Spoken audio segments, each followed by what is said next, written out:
In this episode of the IT Experts podcast, we help you understand the consequence of not stopping and taking stock.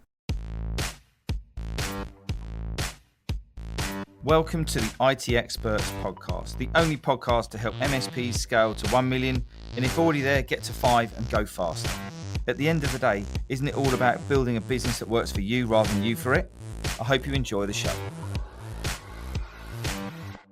So good morning, good afternoon, good evening. Welcome to the IT Experts podcast. Welcome, Stuart. How are you doing today? Hey, Ian. Back again. Fantastic stuff today. Right, we've got a really great show for you today. And as always, we have delved into our clients' brains and what's going on in the brains of the MSPs, because we want to talk to you today about the consequences of not stopping and taking stock on what you're doing, probably in your personal life as well as in your business life, but more importantly in your MSP. Because yes, we've heard all the cliches about, oh, new year, new me and all this sort of thing. But one of the things that MSPs and most business owners don't do is actually put the brakes on, get out the car, fly to 30,000 feet, have a little look down on what's going on and go, oh, that bit doesn't look right, this bit doesn't look right.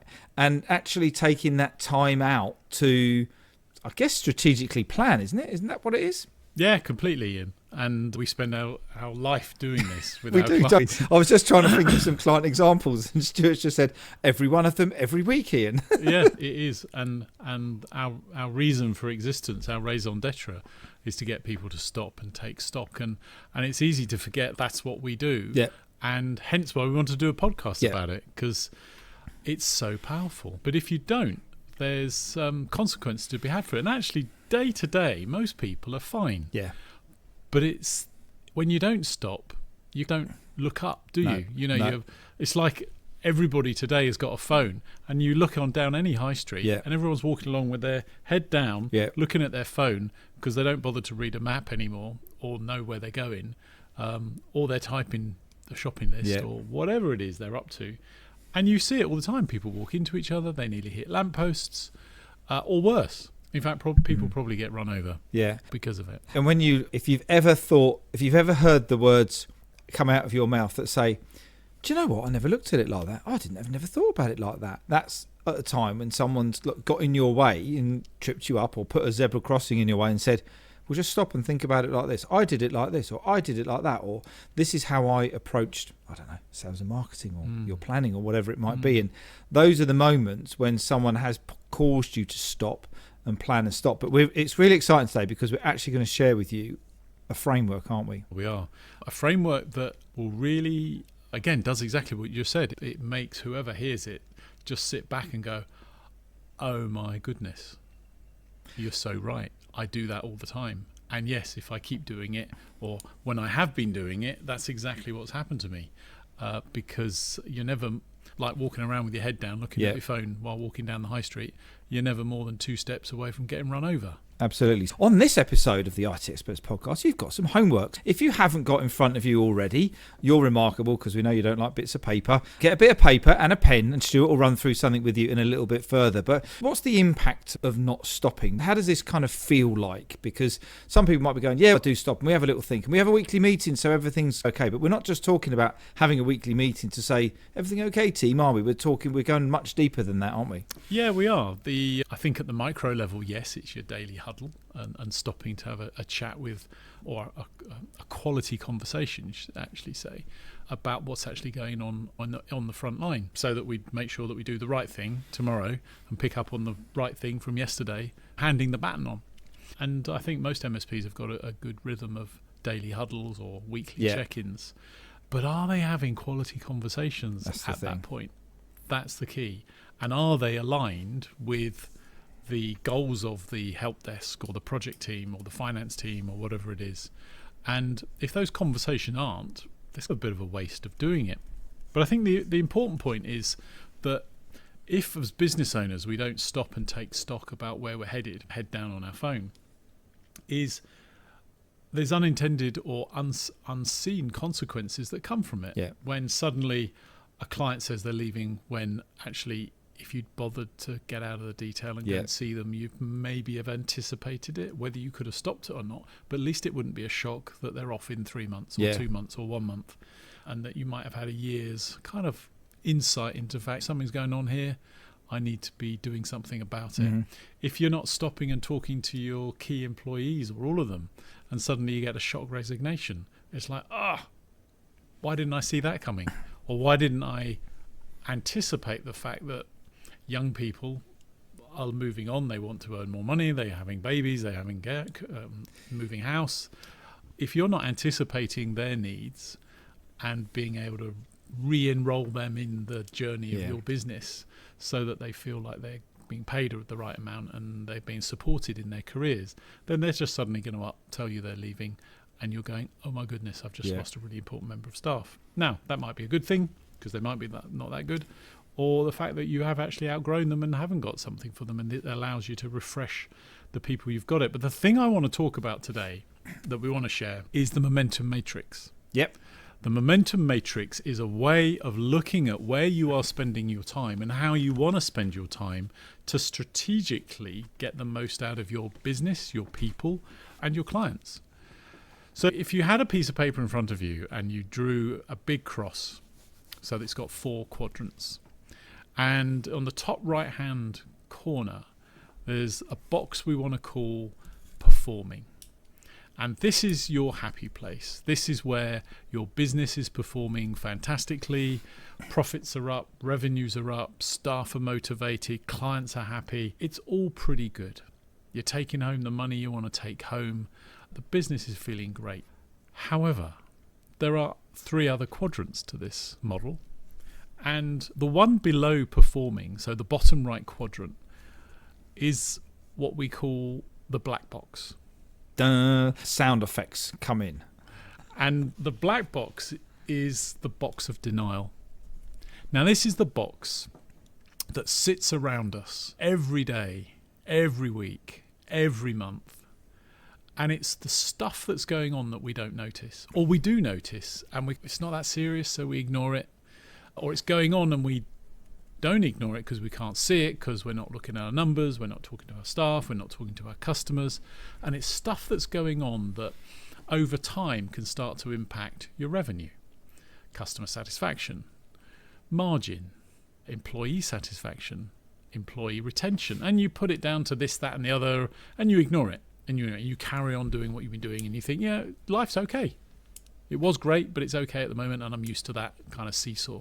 But then we got the bottom left quadrant, the red box. And the red box is chaos.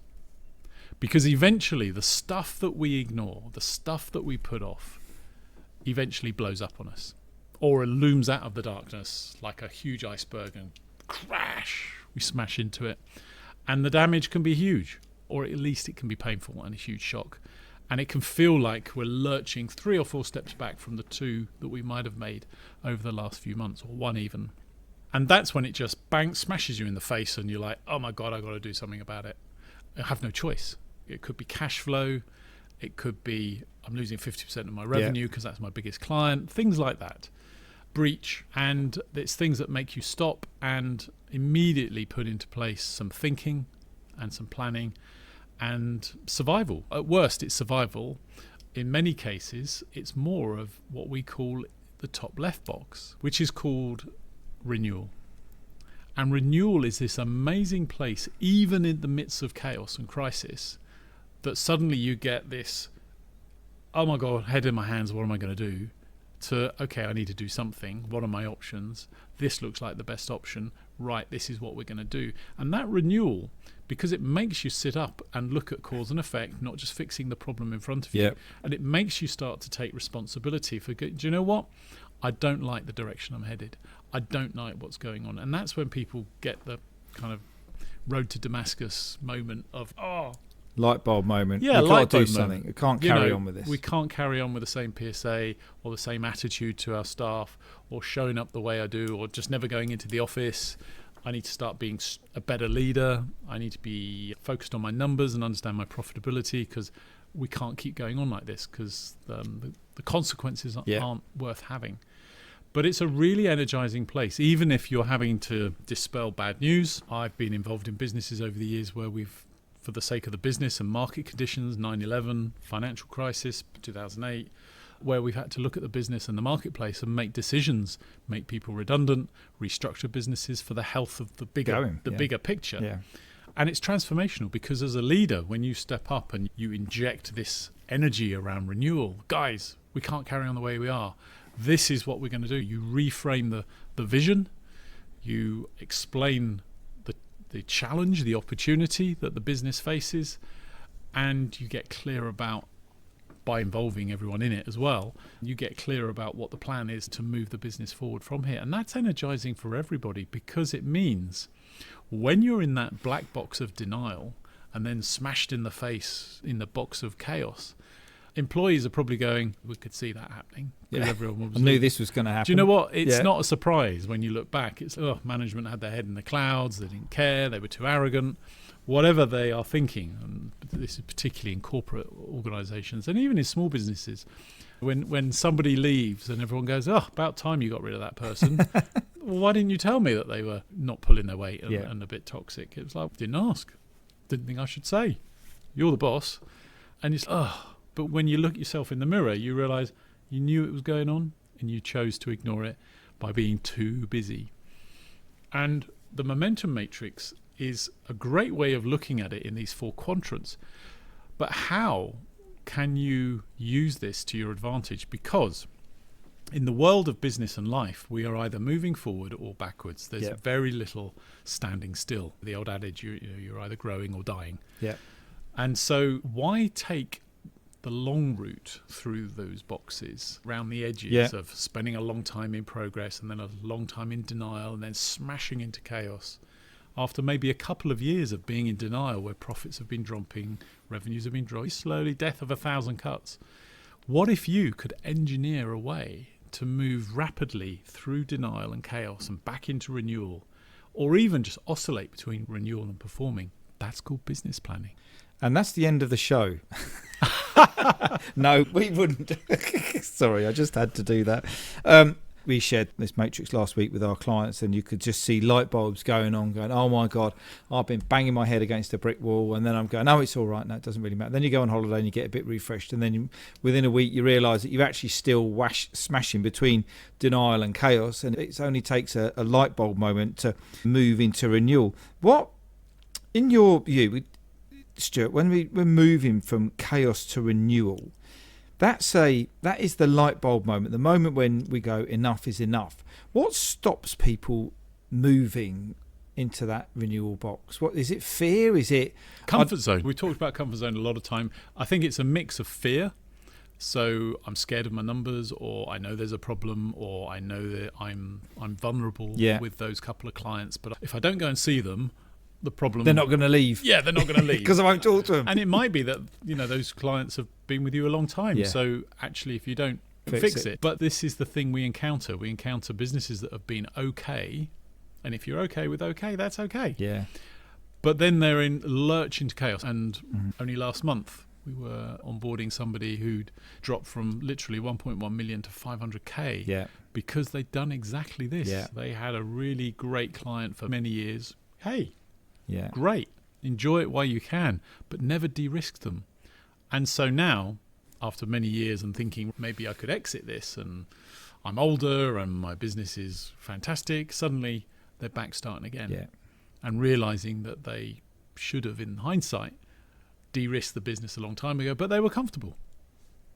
And they were enjoying the benefits of a very profitable or reasonably profitable business at that time. It's quite interesting, isn't it, when you sort of talk about that situation there, but many people that we've been talking to in the last couple of months, they all want to exit, but no one's actually got a proper plan on how they're going to exit and what a good exit looks like and what do I need to do to get that exit. 90% of MSPs want to sell their businesses at some point or another, but when you talk to the M&A experts, it's anything under $1 million is not worth it. Anything over $2 million is only worth a couple, of EBITDA, whatever that might be. And then you suddenly get this realization and this panic that, hang on a minute, how long of a runway have I got if I want to sell this, and what do I need to do, and how long is it going to take to get those things? So we've jumped up into renewal, and we want to stop you getting back down into denial now and have that utopic state you just talked about, where we're just going to flick between performing and renewal all the time. How do we do that? What do we need to do to keep in that happy place? There's no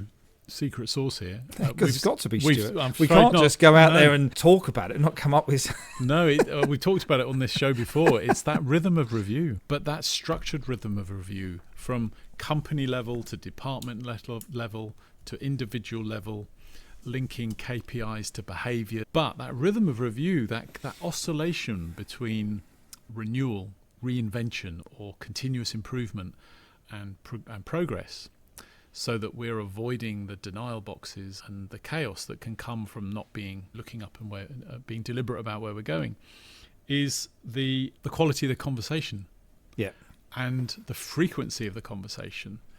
And when we talk about quality, it's about not talking about what doesn't need talking about, because if you've got clear company and departmental and even personal goals, what you want to focus on is not what is progressing, but where you've got friction or difficulty or roadmap. And if every week, daily, weekly, monthly meeting at whatever level the organizer was focused on blockers, things that get in the way, okay, what can we do to solve it? Great, end of meeting. See you next week or see you tomorrow. Obviously, the scale of the issues you're talking about are bigger depending on how infrequent the meeting is. So daily huddles are literally one day to the next, quite tactical client stuff. But it means nothing gets left, nothing gets forgotten about. But when you're looking at, are we making progress, mentally, emotionally, and are we making physical progress as well in terms of actual KPIs and results? The two things are very different. It's like that feeling of progress and that confirmation of progress. And when you're constantly calibrating on a daily, weekly, monthly, quarterly basis, you can't really end up in denial for very long, unless you choose to. Yeah. And you're measuring the wrong thing, or you choose to allow yourselves not to talk about the stuff that isn't working. I guess you've got the data there, haven't you, to get you out of denial, because we were sharing our departmental plan framework last week with our clients on how to set different departmental goals and bring the vision from what you want and your KPIs as a business leader all the way through to the people tapping the keyboards and departmental accountabilities. And that was really clear with the packs that we issued on the KPIs and what does measurement look like and what does unmeasured look like. And I was you've just stolen a question, Stuart, but I'll repeat it because it was going to be, what is a good quality conversation, and where you've just explained the fact that it's the things that are normally unsaid or the things that are off rails or where the performance is low. Dig into that's what a good conversation looks, isn't it? Yeah. When you're calibrating kind of what is recorded, data, formal versus informal, soft versus hard data, you can't really go wrong. Recognizing what's working, recognizing what isn't working, and that's the way we avoid being in denial. Celebrating people that challenge us in the team, that say that isn't working, mismatches, but always see the thing that isn't working that might catch us out, is actually a thing to celebrate, because that's a different way of thinking. One of the biggest dangers in a group is groupthink. Yes, boss. Yes, you're right. Yeah, we'll do that. Yeah, we're good all idea. fine. Okay, we'll go away. It's like, it doesn't feel right. Okay, we'll just keep doing it the way that he wants us to do it. So I guess the key for the MSPs and for people listening to the podcast is to understand where you're spending your time in this momentum matrix, isn't it? And then making decisions and following through with consistency to help you stay above the line. It comes back to the old adage of how are you focused on the right things? Are you headed in the right direction?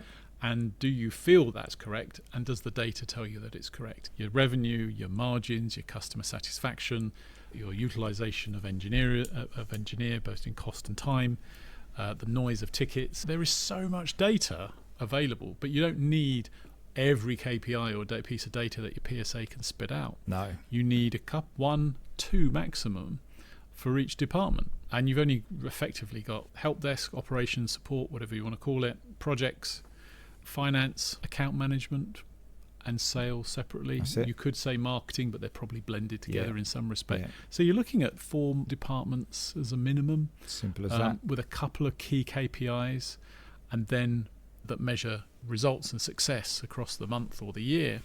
And then you're looking at behaviours and tactical measures, KPIs, for each day or week, certainly on the support desk and on projects. Was the project on time? Was it to budget?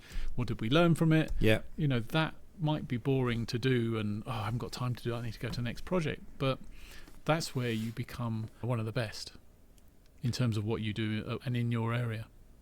Data. And gut feel. I think calibration as well. Are we doing the right thing? Do we show up in the right way? Does that person show up in the right way every day? Do I trust that person or group of people? Because if you don't, it's like, where's the data to prove that I can't trust them? So where your time goes, the margins of that department utilisation, they're the things that are then present, but they might seem invisible because you're not looking at them. And you just go, too difficult. I'll avoid it. I'll do something else. And then it blows up at some point.